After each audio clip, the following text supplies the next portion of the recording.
Let's turn now in our Bibles to Jeremiah chapter 1 as we continue our journey through the Scriptures. Jeremiah chapter 1. The words of Jeremiah, the son of Hilkiah, of the priests that were at Anathoth in the land of Benjamin. Anathoth was about an hour and a half north of Jerusalem. It was one of the priestly cities. The priests were not given inheritance in the land. The Lord was their inheritance, but they did have certain cities. Anathoth was one of the priestly cities. Hilkiah was the high priest at the time that Josiah was king over Judah. And there is reason to believe that this Hilkiah, the father of Jeremiah, was indeed the high priest at that time. And so it would mean that he came from a family of notable spiritual influence in Israel.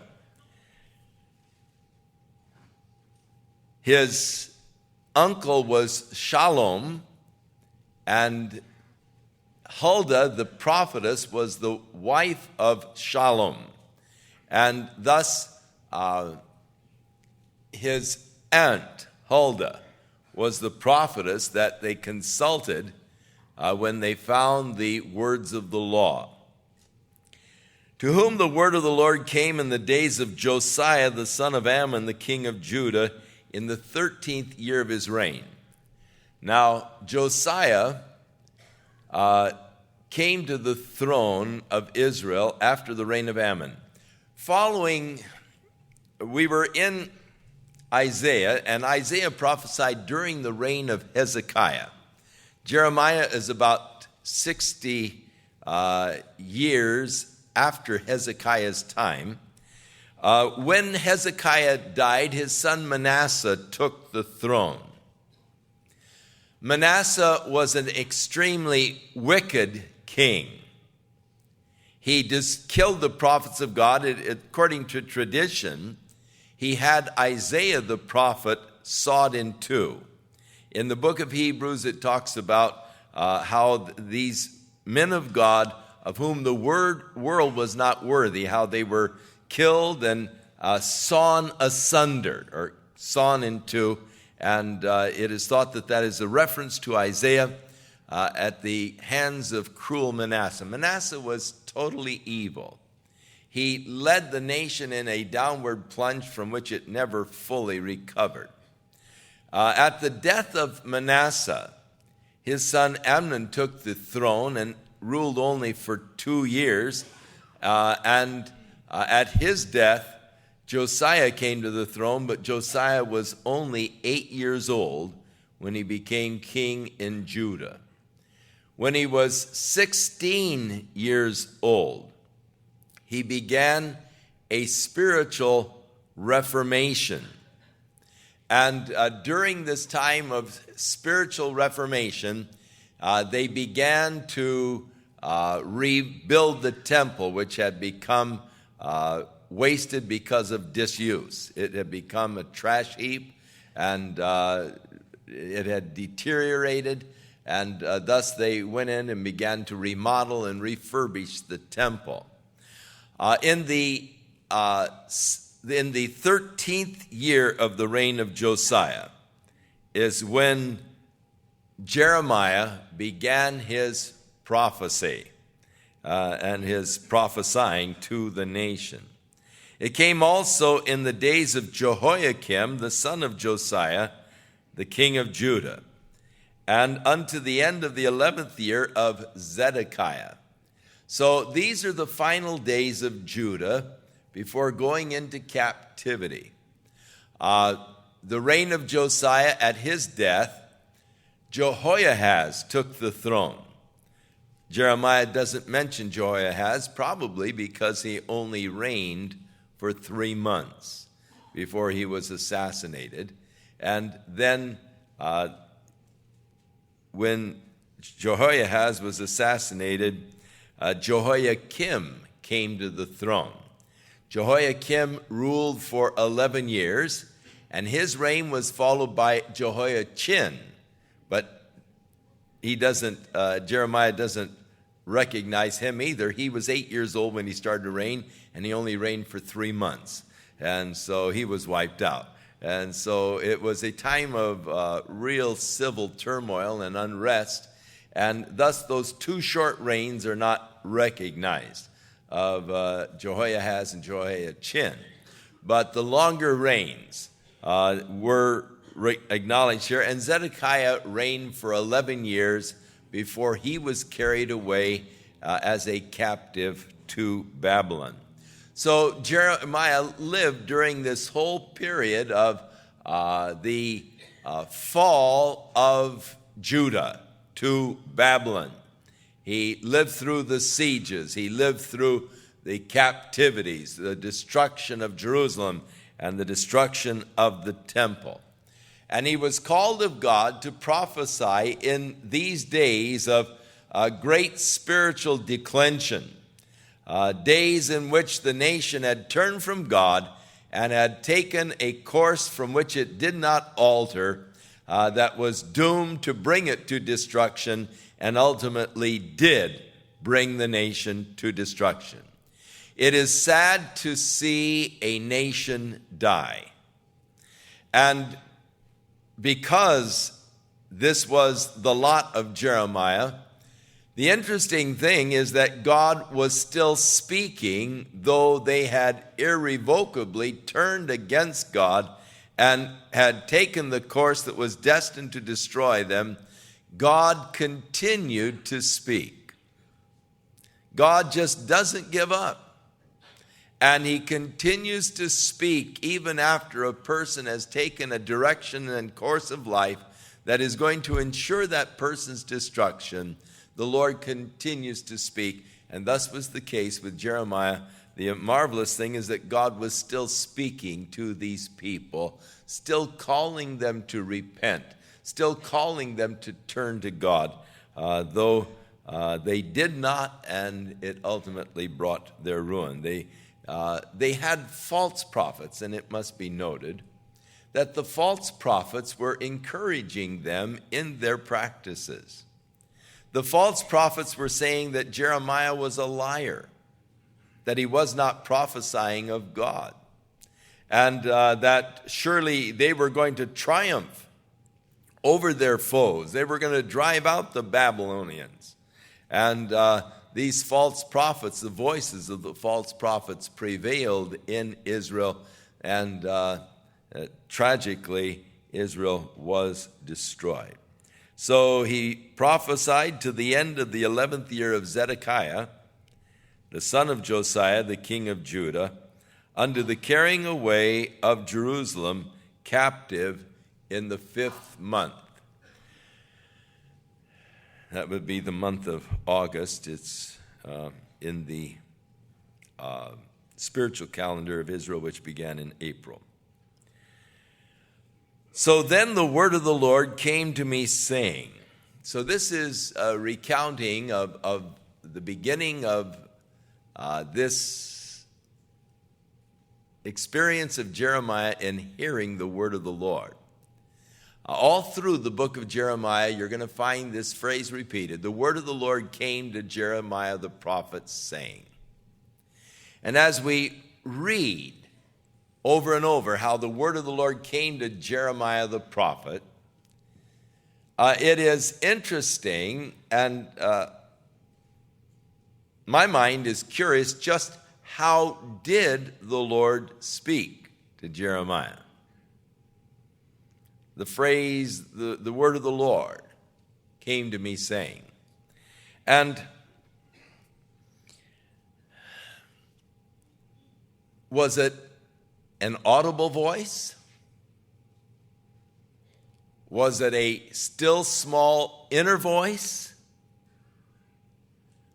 Jeremiah speaks with such confidence that the word of the Lord came to me, saying, you wonder just how did the Lord speak to Jeremiah?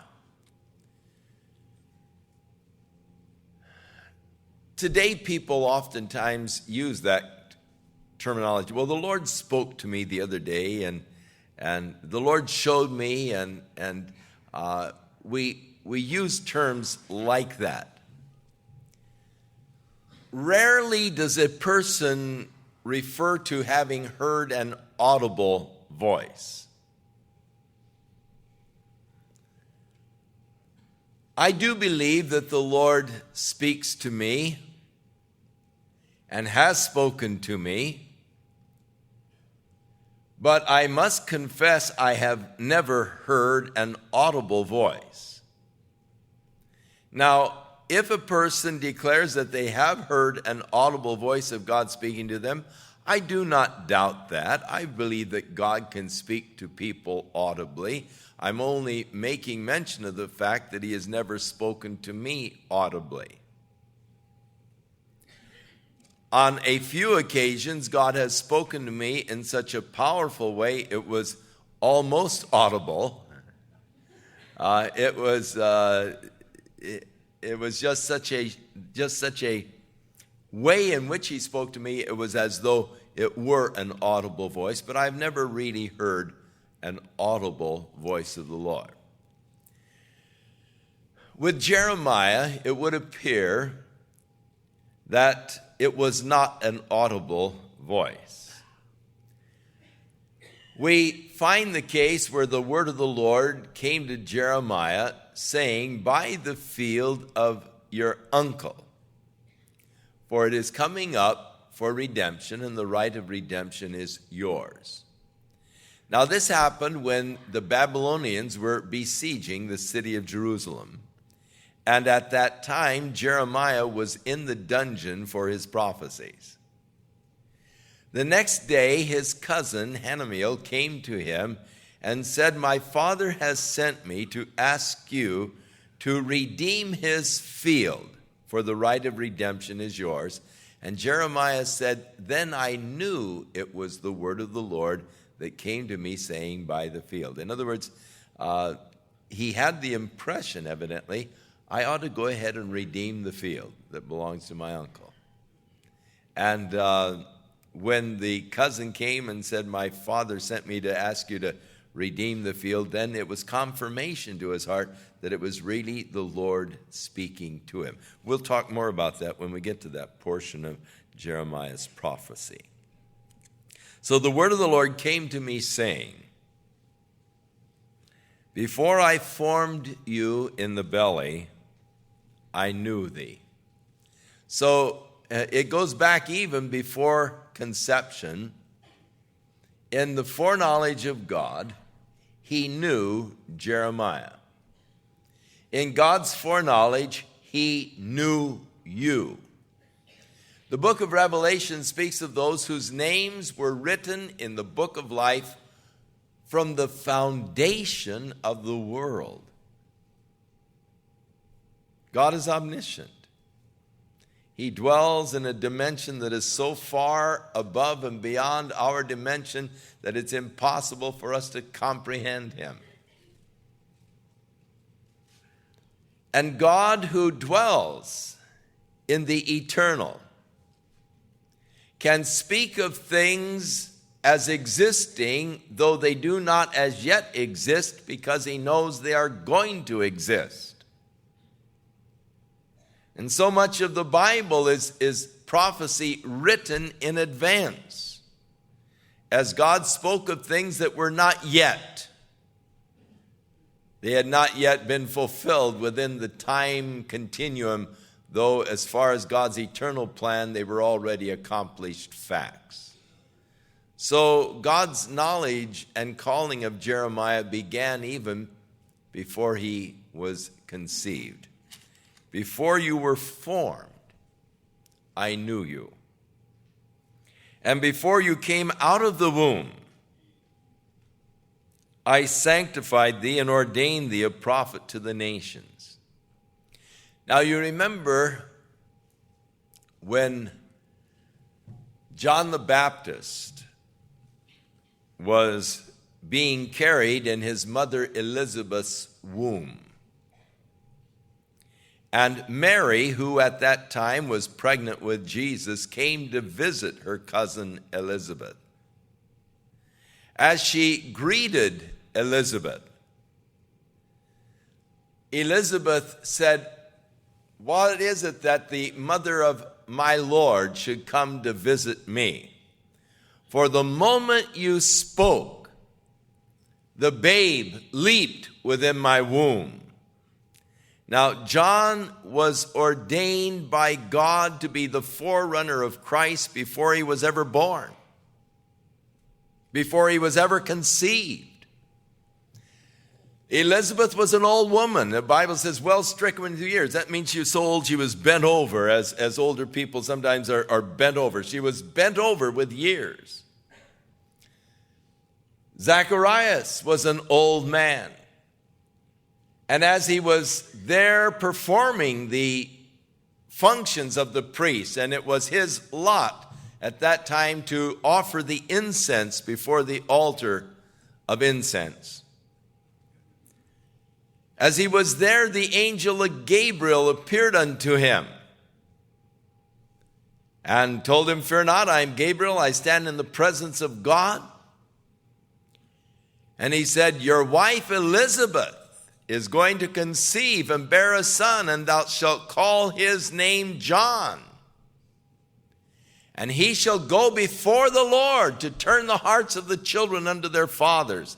And so the announcement of John as the forerunner of Christ, the fulfillment of the promise that before the Messiah, that God would send Elijah to prepare the hearts of the people.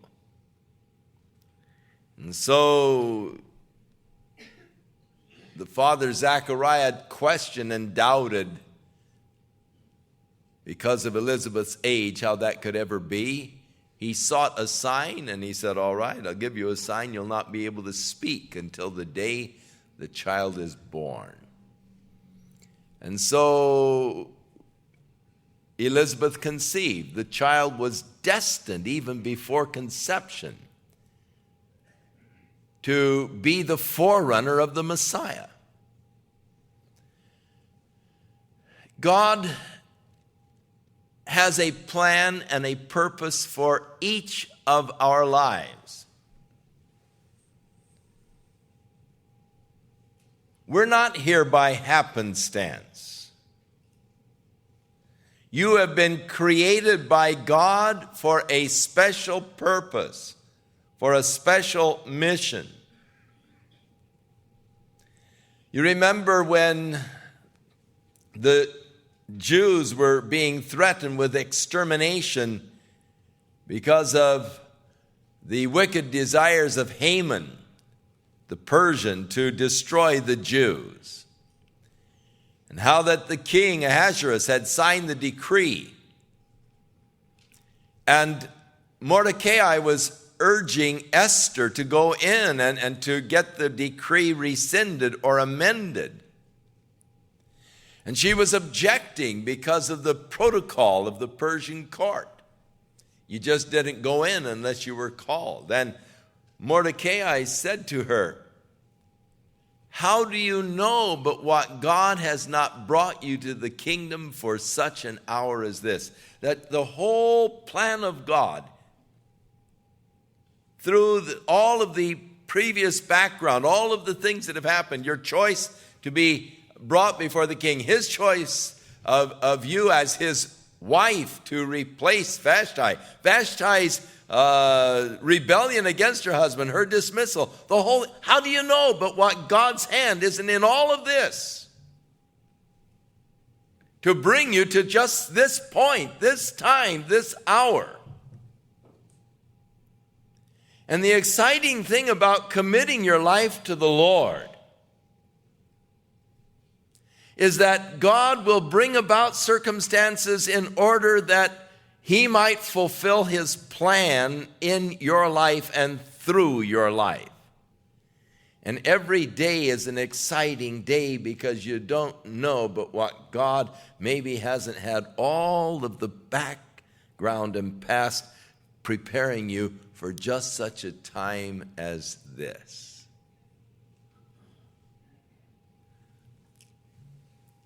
Who knows what God has in store for the future?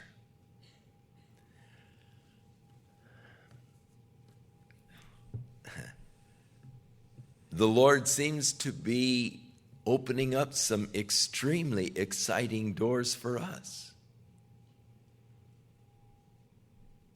Opportunities that just stagger and boggle my mind. And as I just, as the Lord opens doors, you sort of have to go through them. The Lord said, I've set before you an open door. If he sets before you an open door, you can't just say, well, I wonder. You have to go until he shuts the door. And so I'm moving until the Lord shuts the door. Moving towards this door that seems to be open. I've been invited by one of the highest officials in the Chinese government to come to China to talk to them in the seminaries there about evangelical Christianity in America, to speak to the largest Three Self Movement church in Beijing about Christian, evangelical Christianity. And they've got me all scheduled for these meetings in the seminaries and with these different leaders in China. And it's mind-boggling. Now, the door seems to be open now. Who knows what the Lord may do, but we're responding and seeing what God may want to do.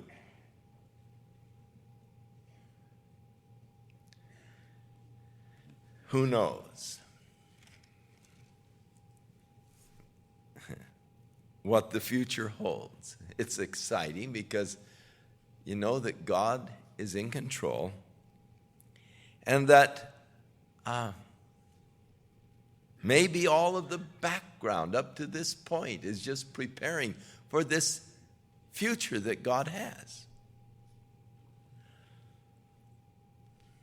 Before God said, I formed you, I knew you.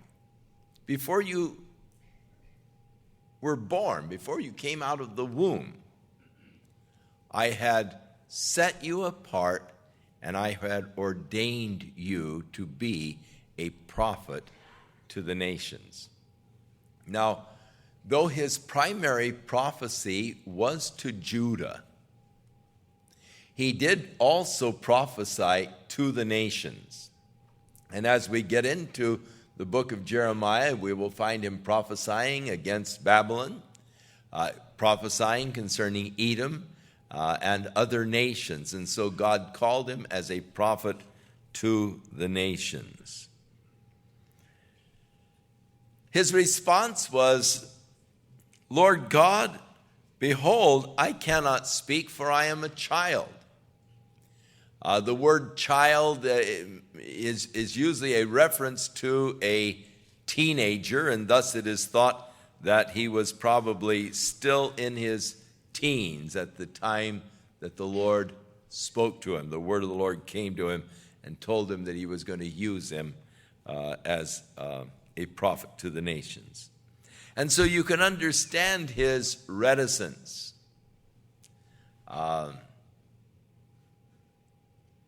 It wasn't, though, an unwillingness. It wasn't, I will not, I cannot speak, for I am a child. And so to this objection, the Lord declared, do not say that I am a child, for you shall go to all that I shall send thee, and whatsoever I command thee, thou shalt speak. I cannot speak. I don't want you to speak. I want you to just say whatever I command you. Lord, I'm not eloquent. I don't want you to be eloquent. All I want you to do is speak my word. And that's all God wants you is for you to share his word. You don't have to be eloquent, just the word that he gives to you, the word that he places in your mouth. That's what you're to share with others.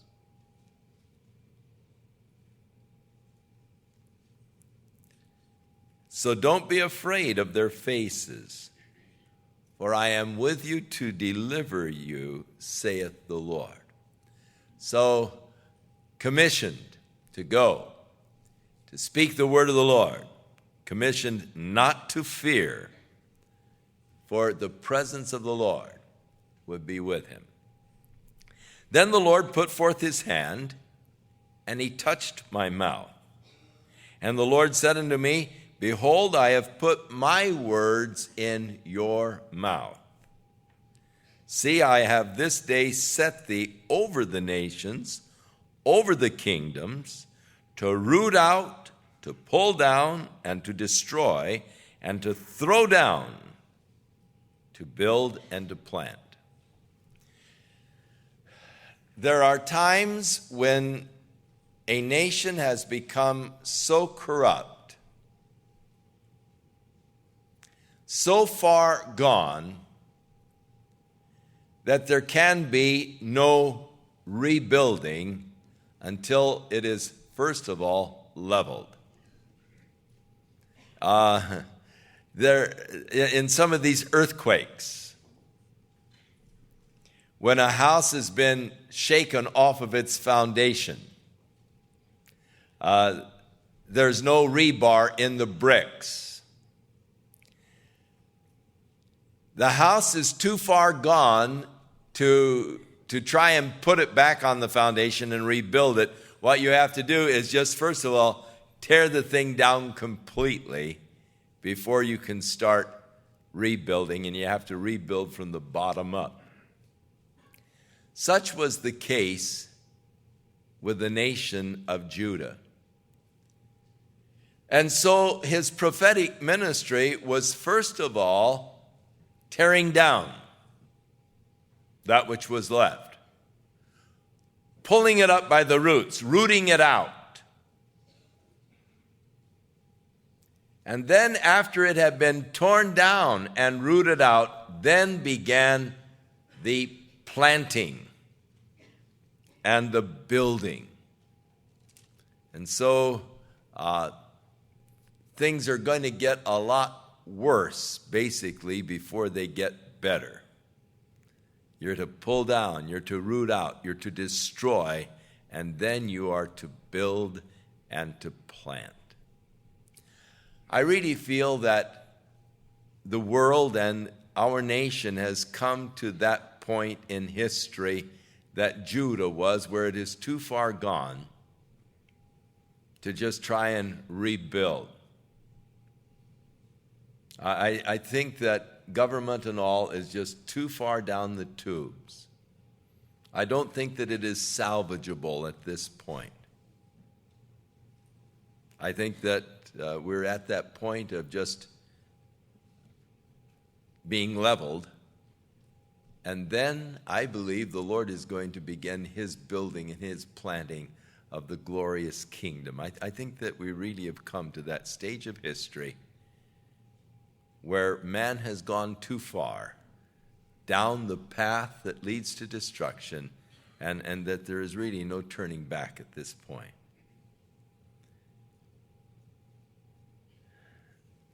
The word of the Lord came to me then, saying, Jeremiah, what do you see?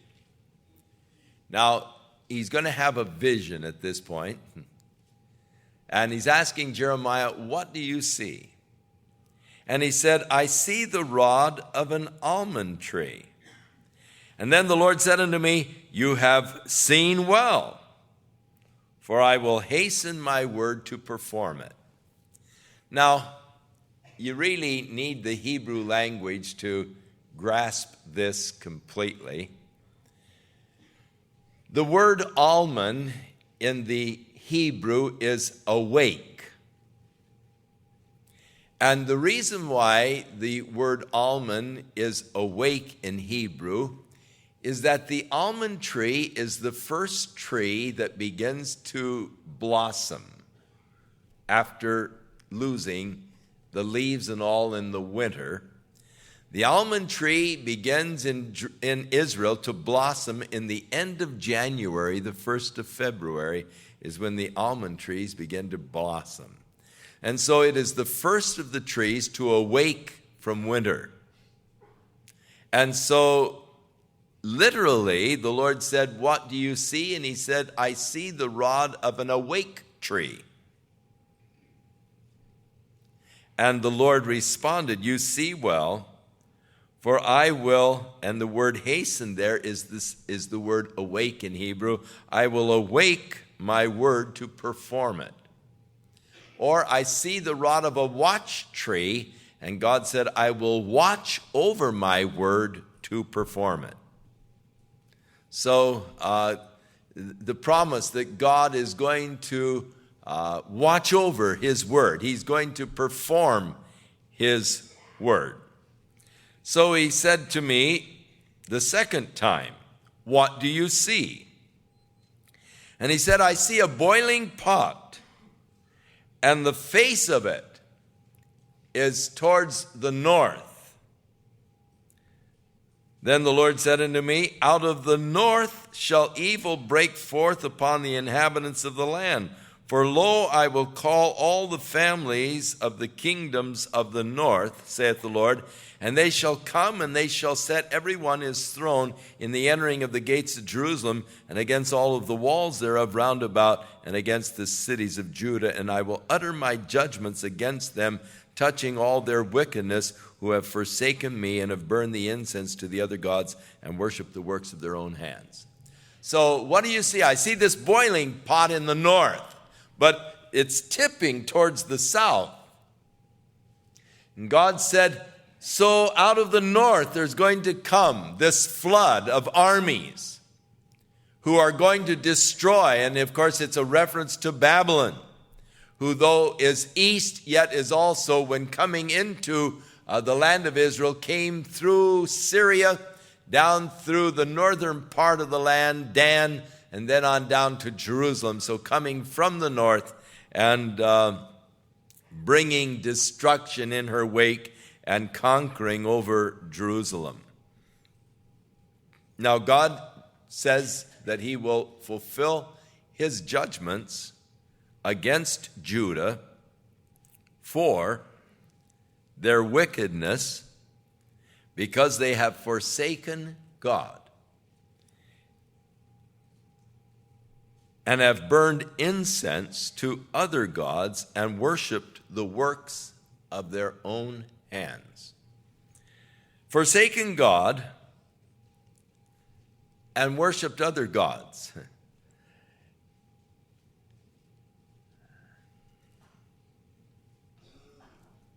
Many times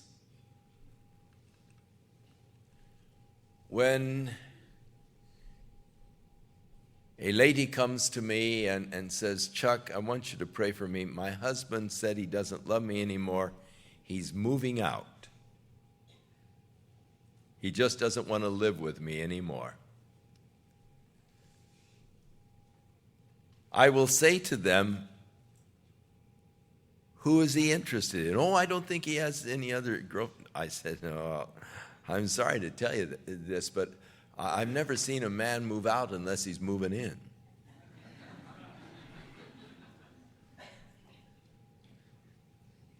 You know, there's another interest. And, "Oh, no, I don't think so. No. And I said, "Well, that's been my experience." And usually within a month or so, they'll say, "Oh, you know, I'm shocked he did move in." And well, yeah, I figured that, you know. A person generally doesn't move into a void. When you leave the worship of God, you've got to worship something. You don't just live in a vacuum. You don't live in a void. There is something that has replaced God in your life. There's another interest. There's another desire. There's something else that has replaced God in your life. Another God. Now, here in Judah, it was Baal it was Ashtoreth, it was Mammon, it was Molech. These were the gods that they had turned to. Ashtoreth is the worship of sex, or sex became their god. Their lust of the flesh, desires for sex, became the masters of their life. They were mastered by their sex drives, which were inflamed through pornography. And they turned away from God because God had prohibited sex except within the family unit between husband and wife. And they felt that that was too restrictive. And so they rebelled against God and the commandments of God, and they began to worship Ashtoreth. Mammon was the god of pleasure. And they began to live for pleasure, forsaking God and the worshiping of God and just living for pleasure. The pleasure that could be derived from drugs or from certain activities. Or power, the god Mammon. Molech, the god of pleasure, Mammon, the god of power.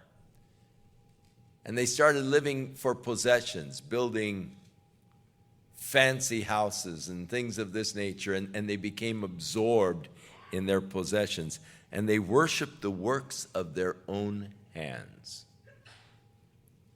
Therefore, gird up your loins, the call of God to Jeremiah.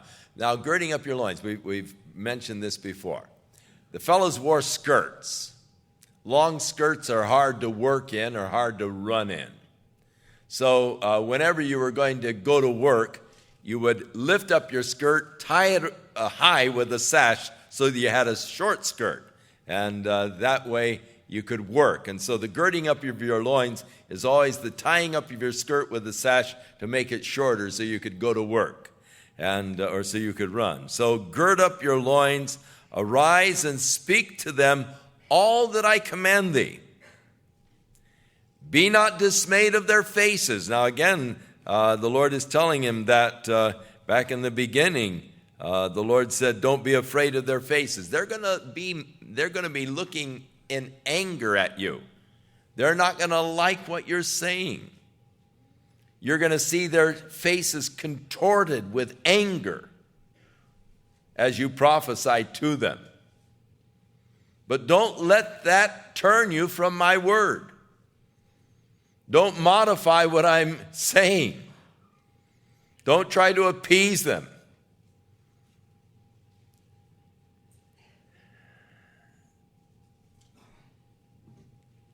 And if you are intimidated by the faces that they're making at you, then I'll just let you be confounded before them.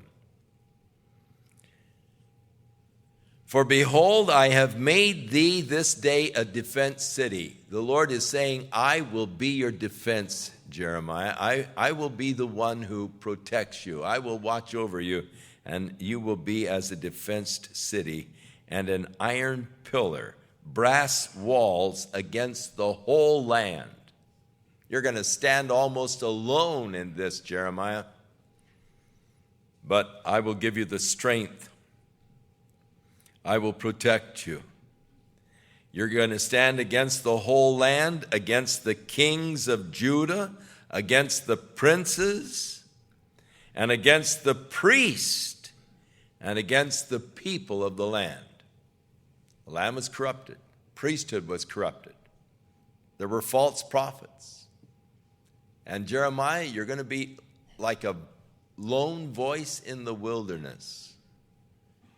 You're going to be standing up against even the religious people and the religious leaders. And they shall fight against you. Not going to be easy. I like it that the Lord doesn't draw us through false kind of pretexts. The Lord doesn't say, oh, if you'll just yield to my way, it'll be so beautiful and so wonderful. You'll find just such ease and, oh, things will be so smooth. The Lord is saying, Jeremiah, it's going to be tough, man. They're going to fight against you. They're going to contort their faces, and it's going to be tough, but I'm going to be with you. You will be as a defense city. I will watch over you. I will take care of you. They will fight against you, but they will not prevail. You're going to prevail, Jeremiah. They'll fight against you. And as we go through the prophet, and of course we get the history of his prophecy also, and you'll find out that they are going to be fighting against him.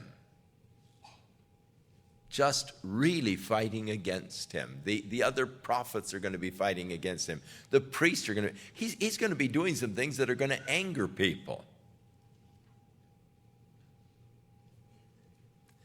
During the reign of Josiah, there comes this spiritual reformation. The king ordered it. He ordered the temple to be rebuilt. He ordered all of the idols to be cast down and to be destroyed. The places of the worship of these other gods, he ordered them eradicated. And because Josiah was a good king and a popular king, the people went along with him, and they started going back to church. They started going back to the temple, and once again the temple was filled on Sabbath day. Oh, great move of God, revival. No, it's only surface. It hasn't gotten down into the real heart and life of the people. So because it is a sort of a false kind of a revival in that it is only surface and not really touching their hearts, the Lord said to Jeremiah, go down to the house of the Lord, and as the people are going in, cry out to them and say, don't trust in lying vanity, saying, the temple of the Lord are these. Hear people going to temple and he's out there shouting. You're trusting in a lying vanity. And that would upset the priest. You know, the guy out there calling to the people that are coming to worship, you know. And so it's going to be tough. They're going to fight against you, but they will not prevail against thee. For I am with thee, saith the Lord, to deliver thee. It's going to be hard. They'll fight against you, but they'll not prevail. Why? Because the Lord is with you. We really don't have time. It's early, I know, but we don't have time to move into the second chapter because there is much in this second chapter that I want to deal with. And it would take us, if I tried to do the second chapter, it would take us too late. So I have the dilemma, do I quit early or do I go into the next one and then have everybody wearied because I've gone overtime? And so there is a proverb that says, withdraw thy foot speedily from thy neighbor's door, lest he weary with thine off-coming. So I'll opt for the earlier one, and rather that you go away hungry than go away burping because you've been so stuffed. And so it'll give you the second chapter to study over for our next session together. We'll go chapters 2 and 3. Shall we stand? Even as the Lord promised to Jeremiah that he would watch over his word to fulfill it. so may the Lord watch over your life to fulfill in your life his purposes and his plans. And I pray that by and through the Spirit of God, you will come to an understanding of what God has set you apart for and what God has ordained for you. That work that God has ordained that you should fulfill while you are here on this earth. That work for his kingdom and his glory. And so may your heart be open that the word of the Lord might come to you to guide and to direct you in that place of service where you might find the will and the purpose of God being fulfilled in your life. The Lord be with you. The Lord bless and keep you in Jesus' name.